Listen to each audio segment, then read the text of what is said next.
All right, good evening. And I'm trying to do this. Probably going to come really late, but I'm starting it right now. I was trying to figure out how to start this, but today is Pesach or what is called Passover. Passover, and it's Wednesday. It's April 8th, Wednesday. And I decided to speak today about dismantling the monetary, international, systemic religion aggressively incarcerating mankind. That's quite a long title if you think about it, but I think it's suitable for the moment. I've been talking and referring to, let me make sure I'm okay.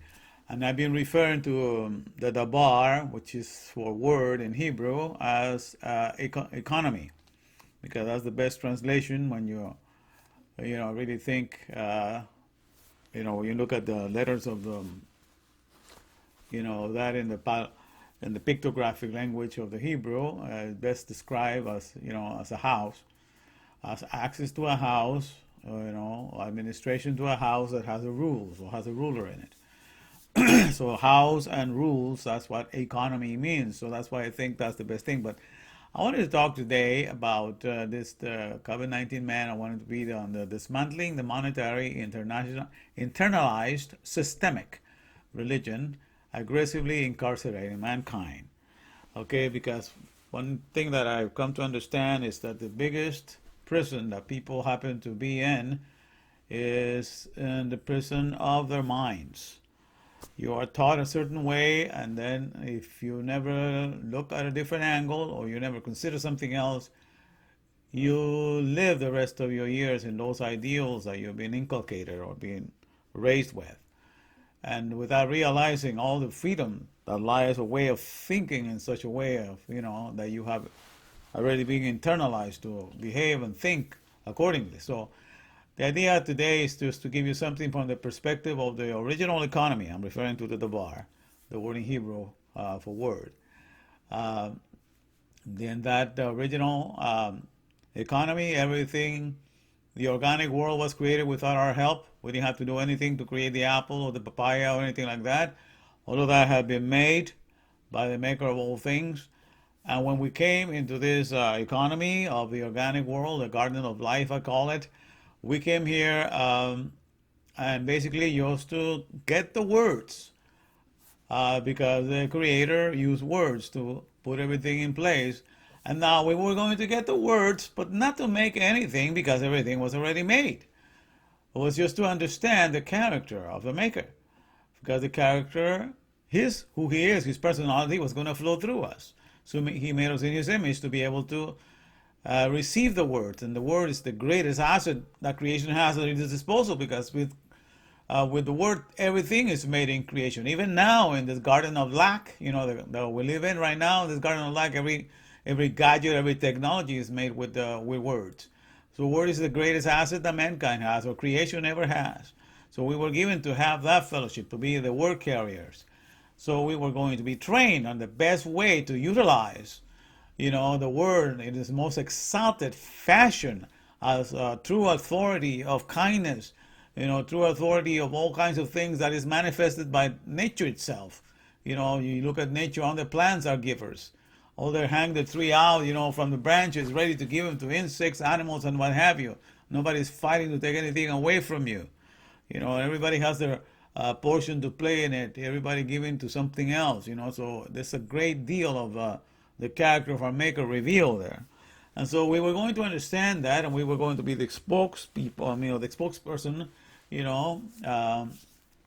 oracles they call it in the scriptures, but we were the spokesmen, spokesperson for the Maker, understanding and conveying his mindset to the world. Very easy indeed, and so we were the ones made in the image, so we were the ones going to be needed for this to be deposited in us, and then therefore be able to project what we have learned. All right, but somehow that got twisted around, and we are in the Garden of Lack, where we happen to be right now. So tonight, I'm looking a little bit about what Pesach is, and I've been learning more from it from from the Jewish perspective, because these are things that in Christianity they don't teach you. They try to make you understand that the Pesach, the Passover, they connected with that, how that means the blood of Christ saved us, from the wrath of God, and therefore, He is the Lamb. But when I look about what the Jewish people had to say about the Pesach, let me put a little bit here to give a little background of what they come with. This has to do. Let me move this thing here so you can see this better.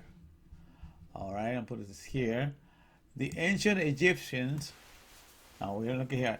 The ancient Egyptians worshipped sheep. Okay, this is something that I guess was posted on March 19, 2012. That's interesting. That's the year that I got really serious into my lifestyle of just working from home and then just walking every day. I used to walk 3 or 4 hours a day, 2 in the morning and 2 at night.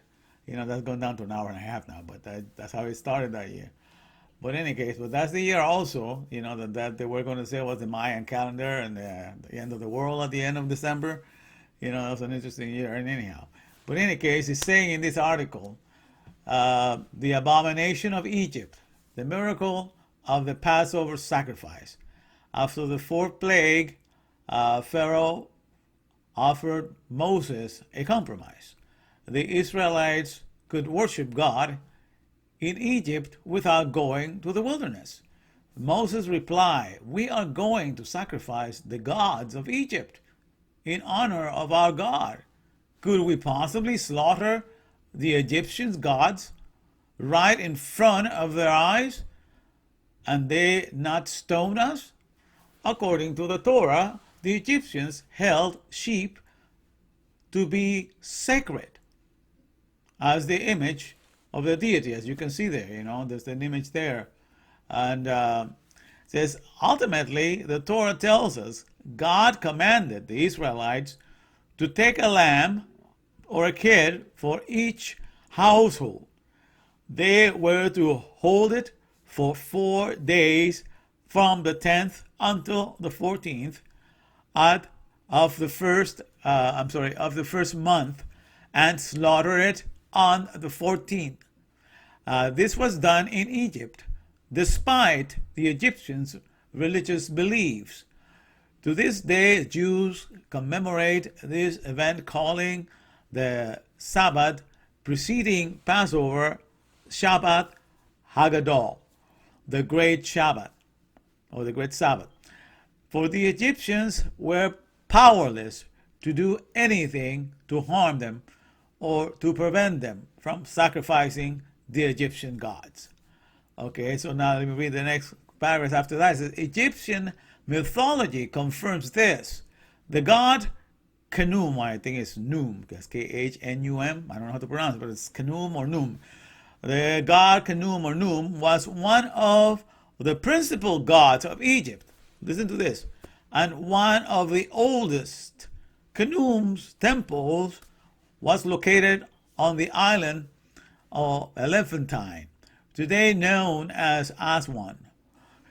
He was said, this Khnum god was said to be responsible for the level of the Nile and the silt that was deposited from the rivers flooding.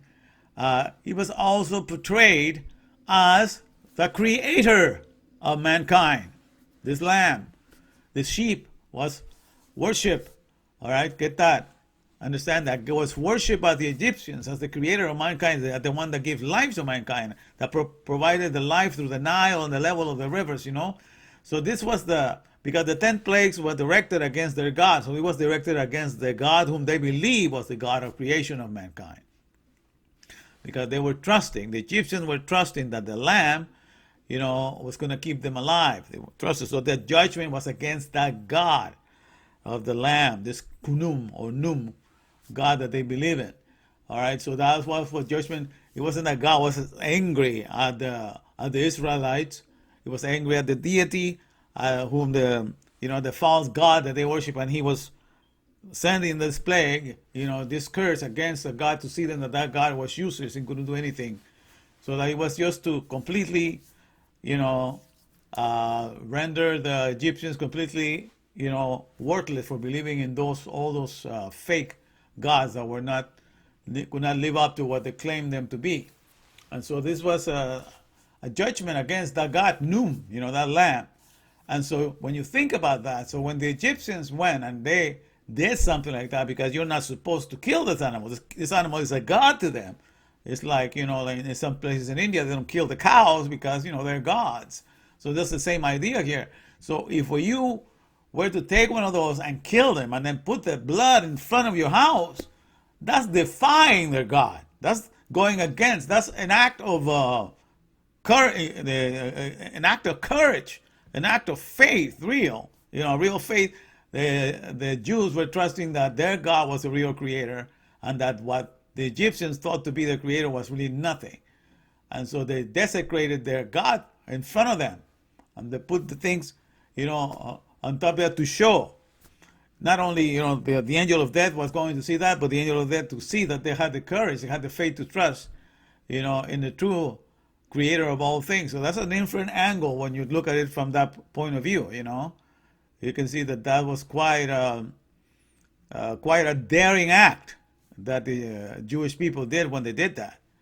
To kill the god in front of the Egyptians and then to put the blood and display it in front of the doors, And so it wasn't that God was angry at the Jewish people and used that lamb as a sacrifice to save them. No, it wasn't that at all. It was a curse. It was a plague that God was cursing. Was cursing the God of the Egyptians. And he was when he was going to show them that God couldn't do anything and could not live up to who He was, because Hashem or Adonai or the Lord, He is the real creator. Elohenu, He is the real maker of all things. And so He's not going to decree His glory to anybody, especially to a lamb whom the Egyptians thought to be the God and the God of creation, the creator of mankind, So He has completely demolished that idea from the Egyptians and established Himself as the God of creation, because He just wiped down every God that stood for something. He wiped everything that they stood for, so the Jewish people will know that He is the God in control of everything, heaven and earth, the creation of mankind, the creation of water, the control of the rivers. He is in charge of everything. So that's what was happening in that situation, So I just figured I would share that to you so you will get the whole, for those that are coming from a Christian background, you get the whole story, because you never get to hear this. I never got to hear this in the church, but yet that's the case. So you understand what's coming down here.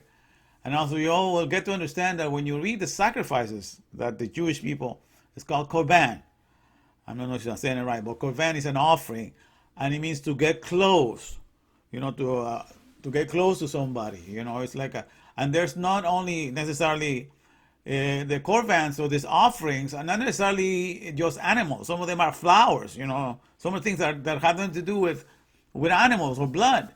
And some of the offerings are not necessarily just for sins. There's some offerings for sin, some sacrifices for sin, and some other sacrifices for thanksgiving. And the thanksgiving ones are the most expensive one, like an ox and stuff like that. And you have to bring in blemish, because especially Thanksgiving, if you're grateful to somebody and you want to offer them a gift for all the nice things they've done to you, you want to give them a gift that is perfect, with no blemish. You want to give the perfect gift. So you begin to understand that there's another aspect here, if you study the Jewish, because even when after the Messiah returns, these sacrifices, especially the sacrifices of Thanksgiving, are going to continue. Where if you just come from Christianity, you will think that this has been done away with Christ's sacrifice, and these are never going to return. But that's not the story. In the Tanakh, in the Torah, all these sacrifices are going to continue, because there's the sacrifices of Thanksgiving. So those of you that have not studied that, you need to study, understand. There's a beautiful story of closeness and relationship right there in the sacrifice. It's not just one way of looking at it, okay? So there's much that needs to be learned for those of you that only learn it from Christianity. I encourage you to take a look at the word korban, study that, find out what the whole system is about. It's really an amazing way of relating, and there's a lot of importance in that there's the shuvah, they call it. Repentance is the main key to approach God. You have to repent. Shubha, it's called by the Jewish people. And that's the main job of what Elijah or Elijah is supposed to do, is to prepare the hearts of people to do shubha, for repentance, prior to the coming of the Messiah. And we happen to be in a moment right now, in which it so appears, because we're confined in our homes, you know, that it seems like the system that's been dominating the world is in control of things right now. And so it is that the people that run the monetary system, they think that their agenda might be now more approved of, because they're trying to spread the fear that because of this virus now money can be contaminated, and all these things can happen. And so the agenda of creating a cashless society and controlling you with some sort of chip and stuff like that, so they don't have to worry about having any cash around, and that way they can control better, all your expenses have it, because everything will be control every expense that you do. No taxes will be able to escape, because everything will be controlled by a cashless society in which everything is run like that. So it's very beneficial for those that have built up this monetary system, that these things be established and put in place. And so I'm sure that a lot of them are saying, man, this is our chance to make it happen now. This is going to devastate the economy to the point that we think it's never going to recover and what have you. So people are going to have to go with our plan to do this. And they think that we are helpless. There's nothing we can do. Okay? But what I wanted to share with you is for you to understand, I want to ask you a little question that I used to ask my students, and when I used to teach high school and Pilgrim School over there in Maywood a few years ago, in the 1990s. Yeah, let me put a picture here of something I could use for this. Let me look at this one. All right. Okay, let me see if I can put it on this side here. Okay, let me move it here.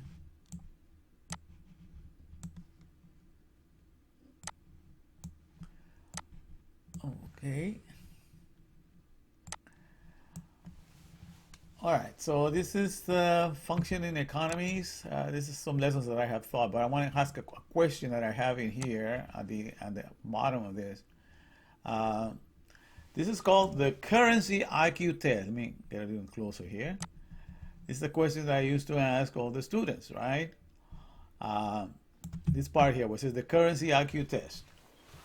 And the question is basically what can get you the best houses? It's a question, just see, where your mind is, and it's not really hard. Whatever, the first thing that comes to your mind is all answered by one word.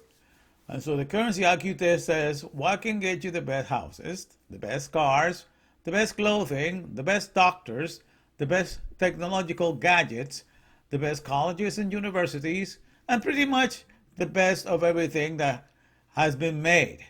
The answer is only one word. Okay? Okay, so this question, as I was asking, this is a question that I will ask the students that I have, high schoolers. And also, but it's called the currency IQ test. And based on that, the answer is only one. The answer is only one word, okay? Now, the answer that right away comes to people's mind is money, okay? And usually without thinking, because the thing, you need money to get all those things, to buy your houses, education, all those things. Then after they will answer that way, I will say it to them, okay, let's see, if I were to give you all the money that Bill Gates has and all the money that Warren Buffett has, if I were to give you all of their money, okay, and on top of that, if I were to give you all of the gold, what do you call it, the blocks of gold, I can't think of the word right now, but the gold bars, the people store in their vaults and then they save all the gold that is found in Fort Knox or in the vaults of the Rockefellers and the Rothschilds, all those people that have all the gold in the world. If I were to give you all of that, put it right in front of you, you had all the gold all the gold bars from all the vaults and Fort Knox and all the money from all the rich people, but you had no knowledge, uh, to train doctors, to train engineers, to train architects, to guide technology, to make computers. If there was no knowledge to do all these things, would you be able to get any of those things? And then, of course, after thinking of it that way, then they realize, oh yeah, I'm making sure I'm on here. After seeing it that way, then they will realize that, of course, without knowledge, nothing can get done. So the one that gets you everything, the best things in life, is not money, right? So is knowledge. And the main component of knowledge is words. So it is the word, the bar, that has value, not money, not gold, not diamonds, not precious stones. None of those things have any value whatsoever because it cannot make a single thing for you. You can pile all the gold, make a big pile out of it, pile all the money, and you ask it to make a house, to do anything for you, it's not going to do anything for you whatsoever.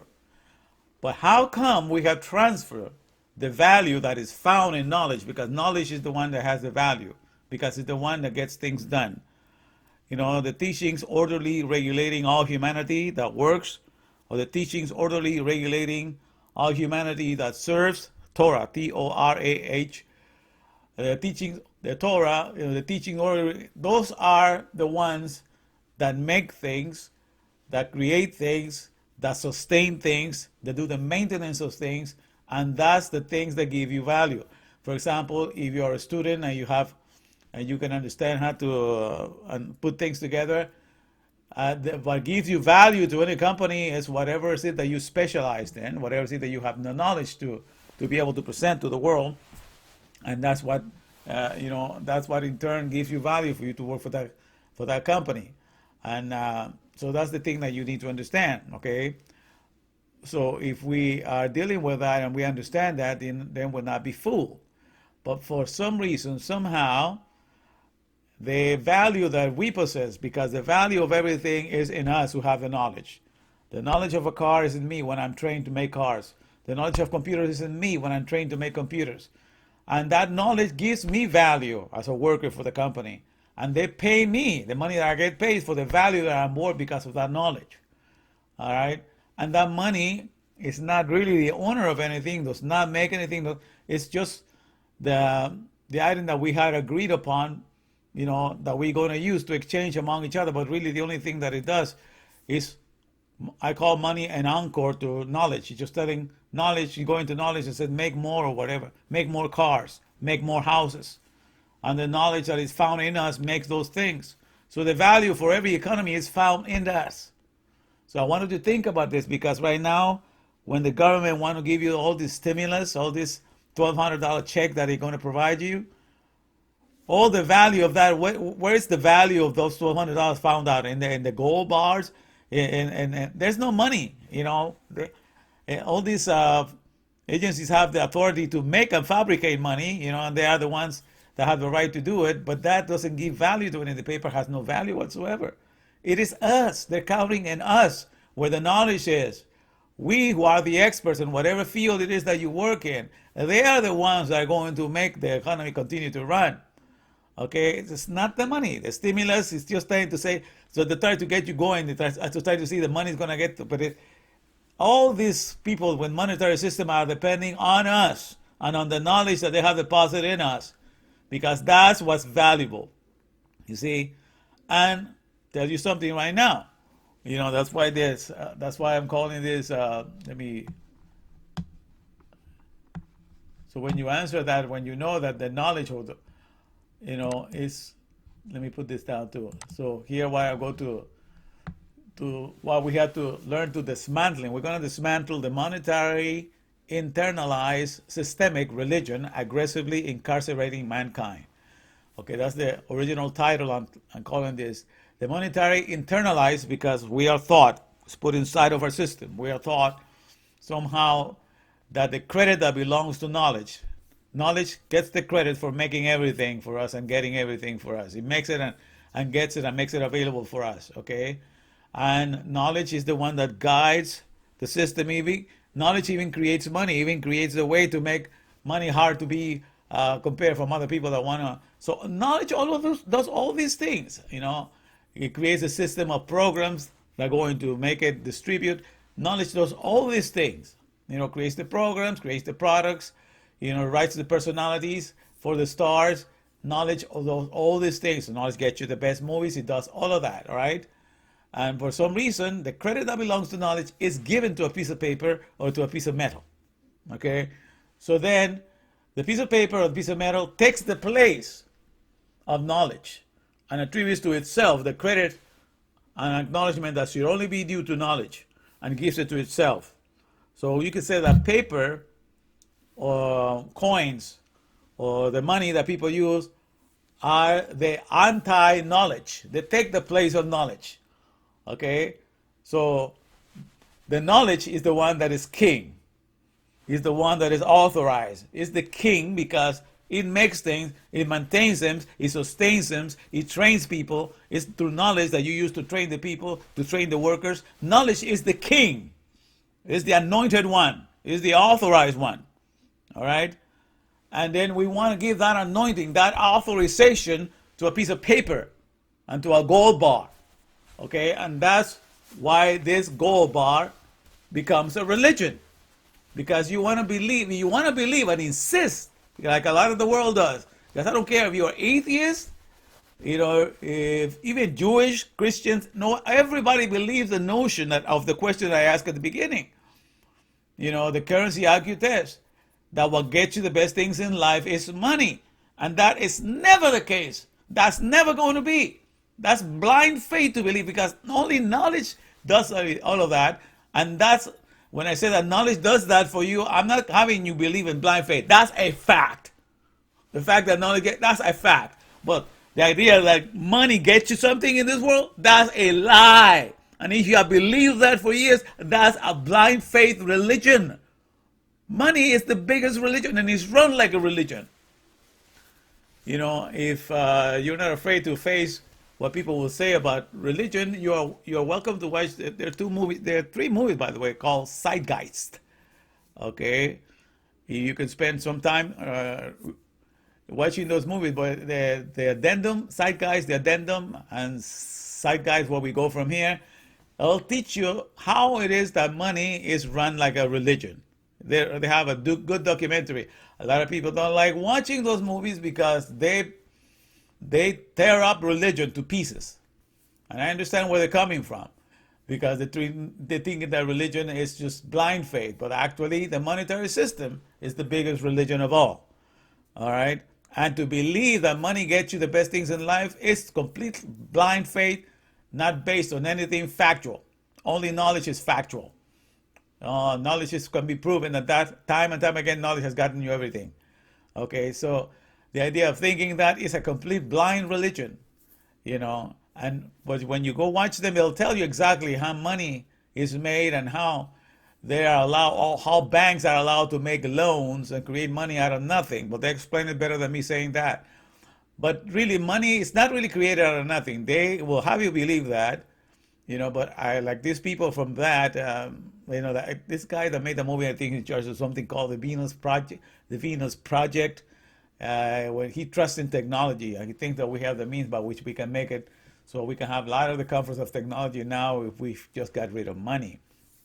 But then again, he doesn't get it, because the thing is, what makes us valuable as it is right now is the knowledge that we possess. So we have value in of ourselves. Okay, and so everything that is being offered to us as a stimulus is being backed up by our own efforts, because we're being prompted to move and get going again. And it is the knowledge of us that's going to make things happen, that's going to run society.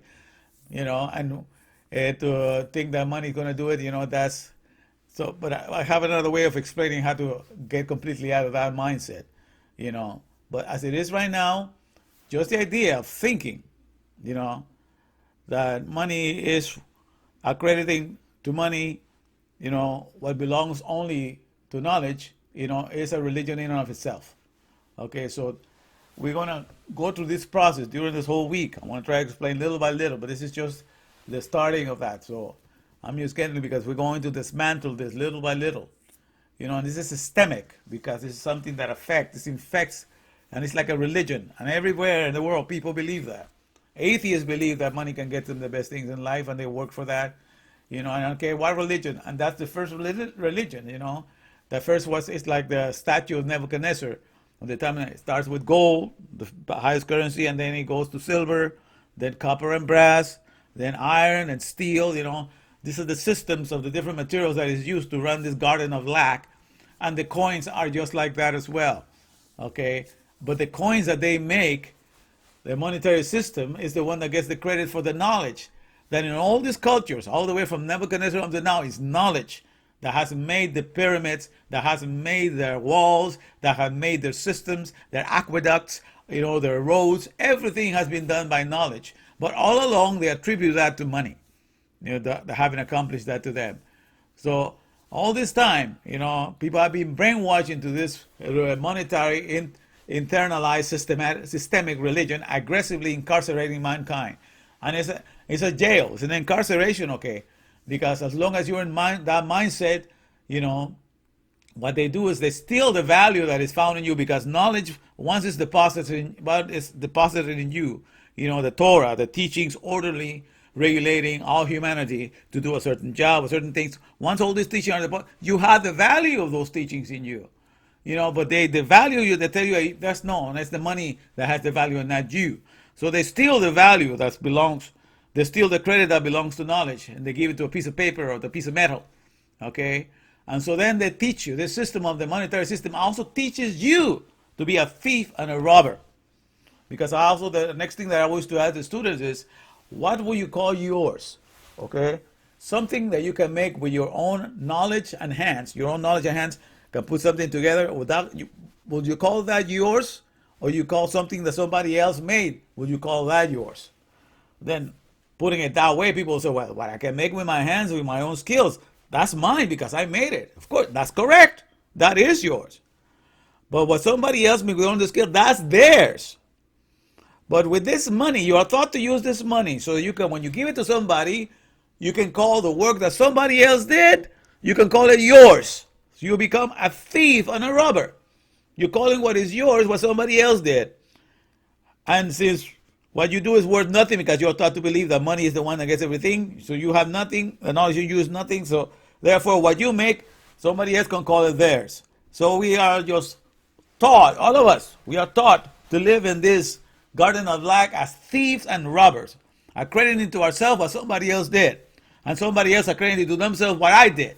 So this whole mindset runs the whole garden of lack, this whole religion, the monetary, internalized, systemic religion, aggressively incarcerating mankind. So everybody's caught up in this mindset without even thinking, but we are all caught up in it and don't realize where the value of everything really lies, And so I'm just beginning to give you a little idea, because the whole idea, I'm going to take you out of Egypt. Because that's the whole idea of celebrating this Passover, is to start away. And I'm starting today because my whole idea is to get you out of M.I.S.R.A.I.M. I'm saying it that way because M.I.S.R.A.I.M is in Hebrew, Egypt. And so Egypt is a mindset in which in Egypt there were 10 gods, that they were attributing to those 10 gods only what the real creator had power to do. These 10 different gods, one was the god for the wind, the god of the harvest, the different gods for different things, and they worship these gods, and the 10 plagues and all the things that when it was a judgment against those gods, because the creator of all things was claiming that he who made heaven and earth was in charge of running everything, and he was the real one to be honored and valued. And that's why those 10 plagues were sent, okay, against those 10 gods that had taken the place of the real Elohim, or the real Elohim, and the real, Yud He Vav He, and had claimed for themselves the credit that belonged only to him. So he had sent them there to deliver them, and also to frustrate and show them that what they what the Egyptians were giving their credit to was nothing compared to who he was. And so he was bringing the credit back and value that is due to his name back to him again.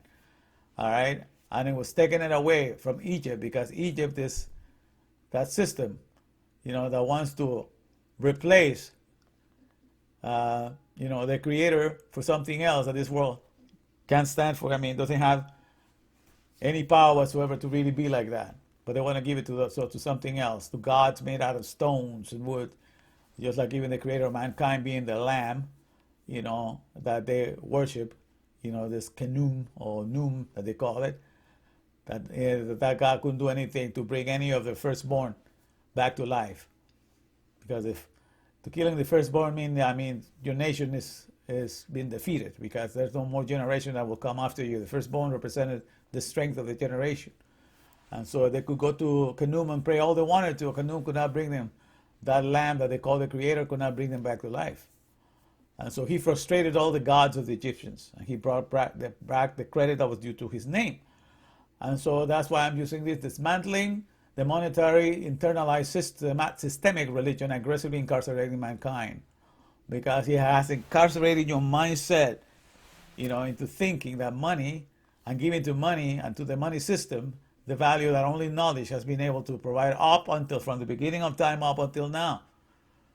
So that's why, if you look carefully, I tried to get as best as he could pronounce with the Hebrew, but each letter of monetary, M-I-S, monetary, internalized, I, systemic, S, religion, R, aggressively, A, incarcerating, I, and mankind, M.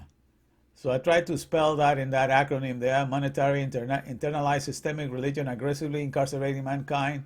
I tried to get as close to M.I.S.R.A.I.M, or Egypt in Hebrew. M.I.S.R.A.I.M. Okay, so I'm trying to get you out of the mindset of Egypt. You are incarcerated in the Egypt mindset. And we're going to celebrate this Passover by trying to get you out of the mindset, out of the incarceration of M.I.S.R.A.I.M, of Egypt. Because M.I.S.R.A.I.M, like I say, is Egypt in Hebrew. Okay, that's why I use this acronym. So we're going to dismantle it. Just like, with the word. So I'm just giving a little introduction of what's coming. Okay? Because the way you destroy the enemy is by not giving to him giving honor to the value system that he has fabricated in his own mind. They have created a value system, but when you realize that the value system there's nothing behind it, but only a bunch of lies that they have taught society for ages and ages. But behind it, there's nothing but a bunch of lies. They have made lies their refuge, and they have hidden in that. But there's nothing they can do. Their money has no value. There's inflation that devalues the money every year, because this monetary, internalized, systemic religion, aggressively incarcerating mankind, this system of religion only creates debt. Only inflates. It devalues his own self, because it doesn't give credit to who credit is due. All right. So, but sooner or later, it all is exposed. And so, if you don't value the way that they value, they have you think that they are something, but they're really nothing. If you know what's behind everything, if you know who is the real owner of everything, knowledge and the word is the owner of everything. The teachings orderly regulating all humanity to do service, to be of service to their fellow men. Those are the owners of everything. Knowledge and the word is the owner of everything. Okay, and the sooner we come to that, the faster it is for you to get out of M.I.S.R.A.I.M. The monetary, internalized, systemic religion aggressively incarcerating mankind. So I'm just giving you this to start with, and I have some more to say tomorrow. But this is a good way to start. So I'm sharing this with you because that's what has liberated me for years now. But now I have found a way to say it in a way that is more, and then where we can also get together. I have the domain, the CEOs.com. I had it since 2003 because I wanted to use it for something of what is happening nowadays. Because all of those that understand this dismantling are going to be asked to join the CEOs.com, because it is the knowledge in you that enables you to bring riches and abundance to all the CEOs for whom you happen to work. And it is the knowledge in you that is of the greatest value. And it will no longer be stolen away from you. It will be recognized, because the knowledge in you that are teachings orderly regulating all humanity to be of service to your fellow men, that's what gives you the greatest value. Okay? And that value is going to be recognized. So you understand that the value is also to be given to the word and the knowledge and the Torah, the teachings orderly regulating all humanity, to be of service to each other. All right, so we're going to look into this more in depth, and so as we can come out, and we have come out of M.I.S.R.A.I.M, of Egypt, of the mindset of incarceration.